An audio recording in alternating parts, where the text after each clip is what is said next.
Le flash d'information locale, présenté par Laura Sahin. Bonjour à tous et bienvenue dans votre flash d'information locale. Nous sommes le lundi 22 septembre et voici les titres de votre édition. Les prévisions météo étaient annoncées comme alarmantes dès 17h hier. 80 mm de pluie se sont abattus sur Marseille.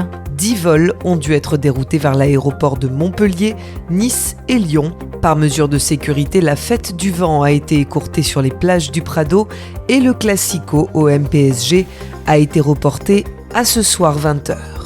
Le week-end dernier, Benoît Payan s'est confié sur les raisons de son absence au dîner du CRIF à nos confrères de la Provence. Réaction de l'organisatrice Fabienne Bendayan, présidente du CRIF Marseille-Provence. Il a précisé dans le cadre de cette interview qu'il ne souhaitait pas rencontrer des gens qui seraient là pour faire la promotion d'un gouvernement d'extrême droite. Alors je crois que ces propos sont inacceptables. Ils sont inacceptables parce qu'ils reviennent à essentialiser des citoyens juifs, qui sont d'ailleurs profondément attachés aux valeurs de la République, en les assignant collectivement au soutien d'une politique étrangère. Tout ça pourquoi ? Parce qu'ils défendent le droit d'Israël à exister, le droit d'Israël à se défendre, et qu'ils dénoncent la diabolisation de l'État juif, en rappelant au passage que c'est le véritable catalyseur de la haine anti-juif qui sévit sur notre sol depuis le 7 octobre.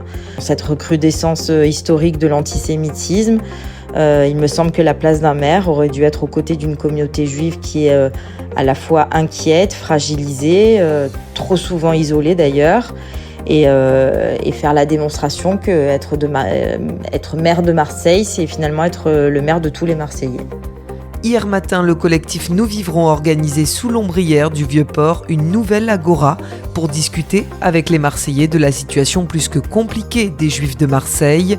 Sophie Nezri, coprésidente du collectif pour Marseille et Aix, fait le bilan de cette matinée au micro de Magali Barthès. Nous étions entre 12 et 15 volontaires, pas tous juifs, à distribuer des flyers qui illustrent le quotidien souvent difficile des juifs en France. Alors les échanges avec les passantes étaient plutôt fructueux. Bon, bien sûr, quelques personnes étaient hostiles. Alors elles sont souvent nourries d'un discours de détestation d'Israël qui rejaillit sur leur vision des Juifs. Certains vont jusqu'à trouver logique qu'à cause du conflit actuel, nous subissions d'antisémitisme. Mais dans la grande majorité, il a été tout à fait possible, voire agréable de parler, d'échanger avec les gens. Donc il y a bien toute une majorité silencieuse qui nous soutient en silence. C'est ça le problème. Et donc que nous avons encouragé à s'exprimer de manière plus explicite. Concernant Nous Vivrons, en tout cas, nous ne lâchons rien, nous ne nous tairons pas et nous ne nous tairons pas.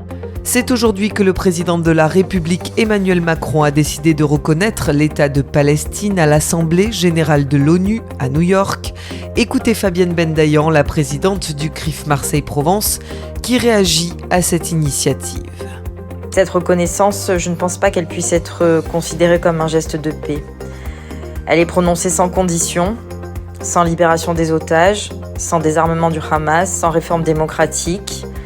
Et j'ai eu l'occasion de le dire, je considère que cette reconnaissance est une prime à la terreur, qu'elle caractérise un signal envoyé à ceux qui rêvent d'éradiquer Israël. Finalement, le crime paie, et d'ailleurs le Hamas est le premier à s'en être félicité. Je crois que l'histoire jugera cette trahison morale parce qu'on ne fabrique pas la paix en niant la réalité du terrorisme.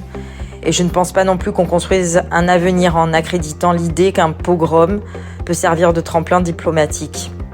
À Essaouira, au Maroc, a eu lieu en fin de semaine dernière la Iloula du Rav Pinto, un pèlerinage qui a rassemblé plus de 2000 juifs en terre marocaine.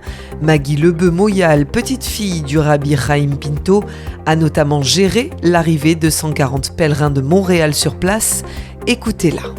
La Iloula, bien entendu, c'est à la mémoire du tzaddik, Hagaon Rabbi Chaim Pinto, Zechono Tzadik Levracha, qui tombe toujours le 26 Iloul.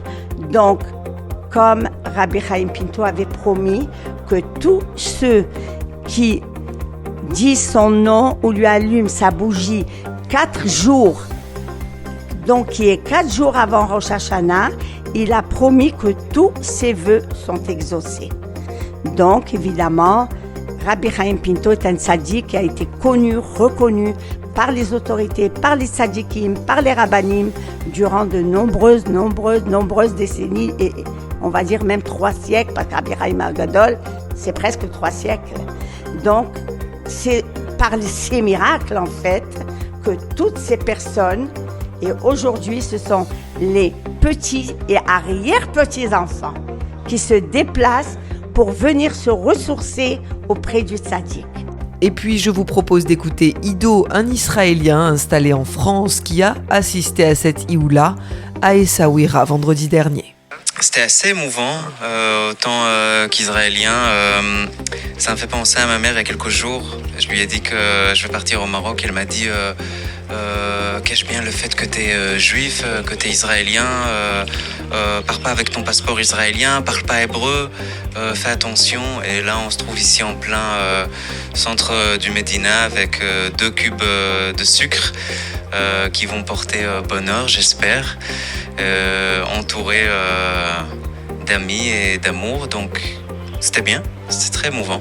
Dans cette même ville marocaine avait lieu la 2e édition du Forum mondial des femmes pour la paix, où la présidente de l'association des guerrières de la paix France a rappelé l'importance de réunir des femmes de paix israéliennes, palestiniennes, mais aussi afghanes ou iraniennes.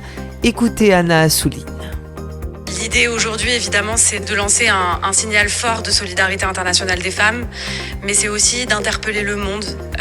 C'est de lancer un cri d'urgence, un cri porté par la voix des femmes, un cri de solidarité, un cri qui dit que face à l'horreur et face à la douleur aujourd'hui qui nous entoure, on a besoin plus que jamais de solidarité, qu'on a besoin d'être ensemble, qu'on a besoin d'être unis, que toutes les divisions aujourd'hui qui nous accablent, qui nous assomment, nous font du mal, nous empêchent d'avancer, nous empêchent d'être dans une action collective. Or aujourd'hui, plus que jamais, on a besoin d'action. On a besoin de mots, évidemment, on a besoin de se retrouver, mais on a surtout besoin d'agir et d'interpeller les dirigeants du monde entier pour qu'ils prennent leurs responsabilités. Et c'est le sens de ce forum aujourd'hui à Essaouira. La météo aujourd'hui est de 21 degrés ce matin et jusqu'à 25 degrés cet après-midi sur notre belle cité phocéenne. Je vous retrouve tout à l'heure à 10h pour la grande matinale de Radio JM avec de nombreux invités, dont l'ambassadeur d'Israël en France. À 13h, Michel Amiel, le maire des Pennes Mirabeau, sera mon invité politique. À tout à l'heure sur le 90.5.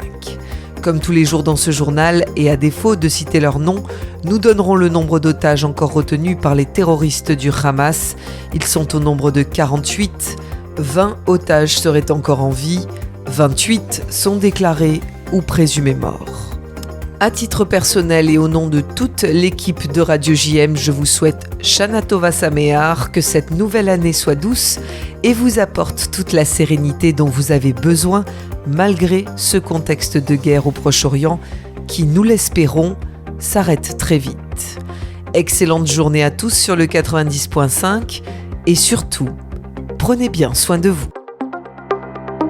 Vous venez d'écouter le flash d'information locale présenté par Laura Sahin.